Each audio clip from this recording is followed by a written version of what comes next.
All righty, folks, quickly becoming a fan favorite is our discussion about small businesses, buying businesses, and we have the concierge to small business loans, the one and only Bo Eckstein. How you doing, Bo?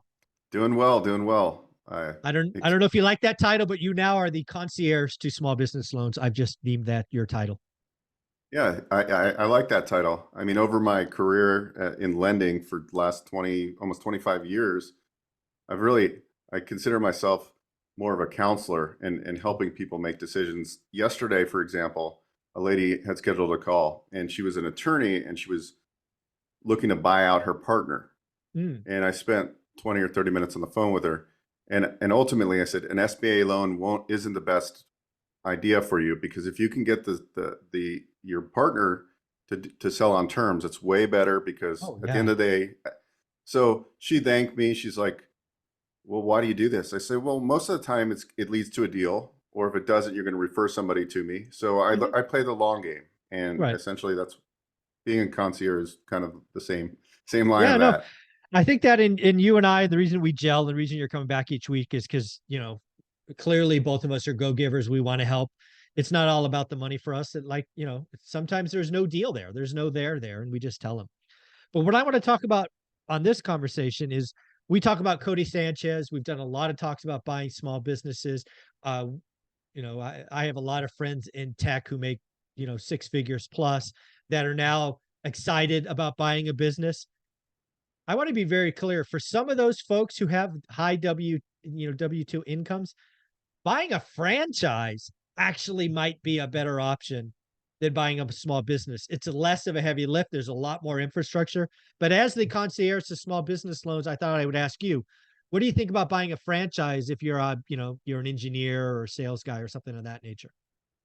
That's a great question. I've been having tons of conversations, and I think at the end of the day, when we go in, and I'm going to use real estate because it's a real estate channel primarily. Sure. When we go in and we flip our first property, we realize we don't know a lot about Yeah. construction, about Yeah. managing people, about what finishes we need to put on. So at the end of the day, everybody's excited to buy a business, but that means you have to run the business. Now, some are more Yeah. passive where you have a general manager and things generally run. But Mhm. the reason I sometimes advise people to start with a franchise is because you're getting support, you're getting a team, you're getting a blueprint. Mhm. So it's often easier. Well, people go, well, I want to get immediate cash flow. I get that. And that's sometimes why you're going to look for an existing business. But with a good franchise system, usually you're ramping up in the first few months. So you can start seeing cash flow. And so that's why I think I always tell people, look, if you're looking at businesses, you should also talk to somebody on my team about looking at a franchise, because you're going to go through and look at different models. You're going to look at systems and processes. And that's really important, because at the end of the day, even if it's more semi-passive business, you still have to run a business. It's not like you can get a property manager. I mean, I heard your episode where you were talking about how many hours you spend on your business now, right? Yeah. But you didn't do that in the beginning. In the beginning, you spent tons of time. And so people need to realize that you have to spend time. It's a business that has more moving parts than a house. Oh And you yeah, for and sure. so you got to look at it that way. So that's why I like the franchise systems. What I'm really intrigued with, and I see a lot of success, is what it's kind of an emerging trend. It's called multi-brand franchising. So there's these big franchisors. They're usually billion-dollar companies, not all of them, but some of them, and they have 15 or 20 different franchise concepts that they manage the Mm, whole process. So they're bringing in efficiencies.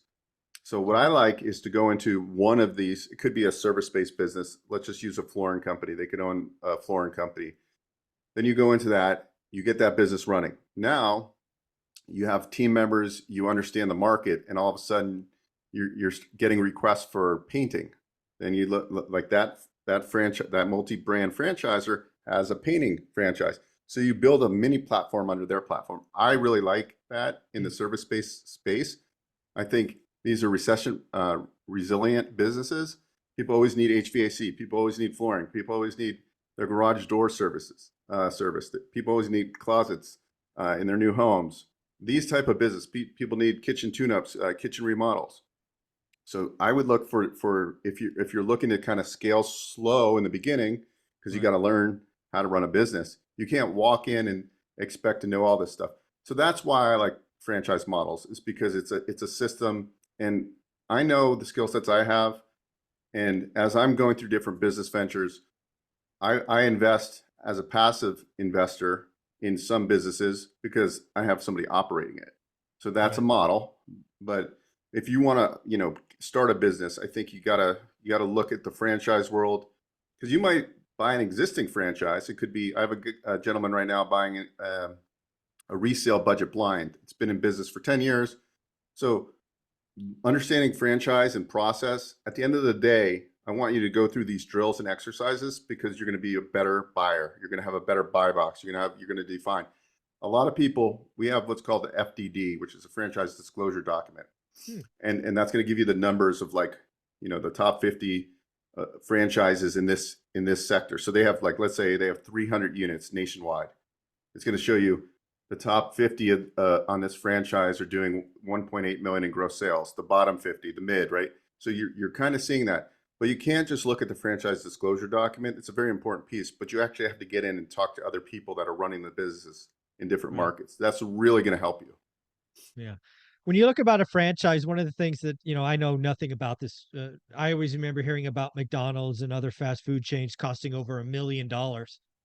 I have to imagine there are plenty of franchises that cost significantly less than that. What are some, price points that people could technically get into a franchise? I know there's a big range, but $1 million is not, the entry point.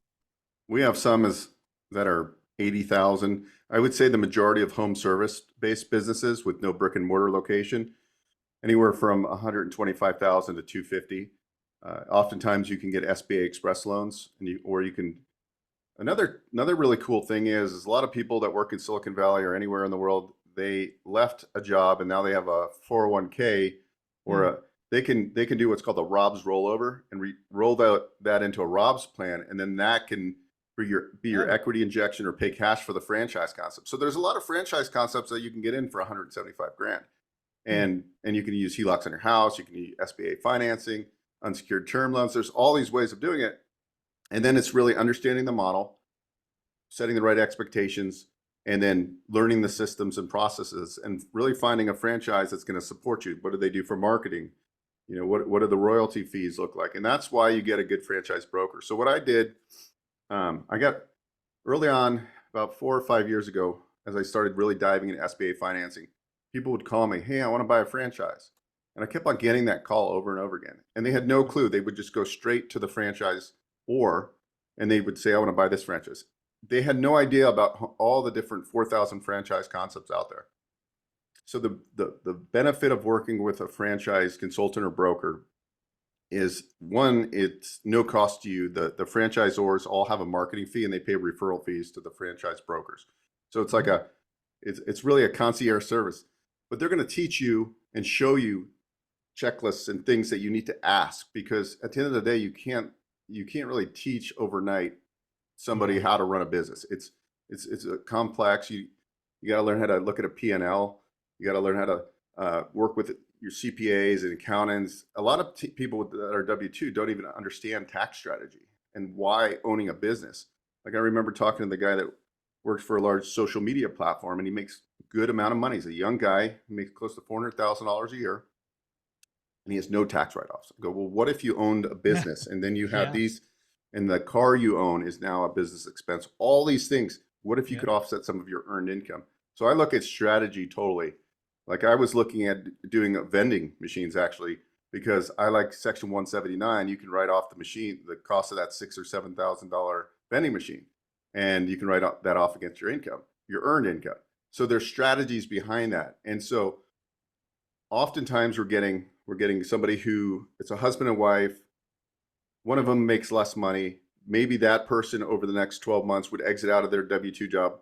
The primary wage earner, somebody who liked their job more, could stay in their job. Mhm. Now you replace your $70,000 a year school teacher salary, and you can replace it within this franchise business, double, triple that amount of revenue. And now you have write-offs too, and you're doing something that you're building legacy for. That's why I love business ownership. Yeah, I think a lot of folks are excited by buying a business. I think Cody Sanchez has started a movement, which is awesome. I just think there's some people that haven't clicked that maybe a franchise is the right first business. So I know you have a service where people can book some time with you. I know you have access to this large library of franchises. I think people need to talk to you because maybe a franchise is the first thing they should look at. If they wanted to have a conversation, how do they do that? You can go to boeckstein.biz and click on one rental at a time and schedule a call. We'll meet over Zoom. Yeah. And it's boexting.biz is not an email. Some of you have said, hey, I can't find the email. I'm not typing the email right. It's a website. boeckstein.biz, B-I-Z. Schedule a call, say you came from ORAT, and you are good to go. Thanks, buddy. Thank you.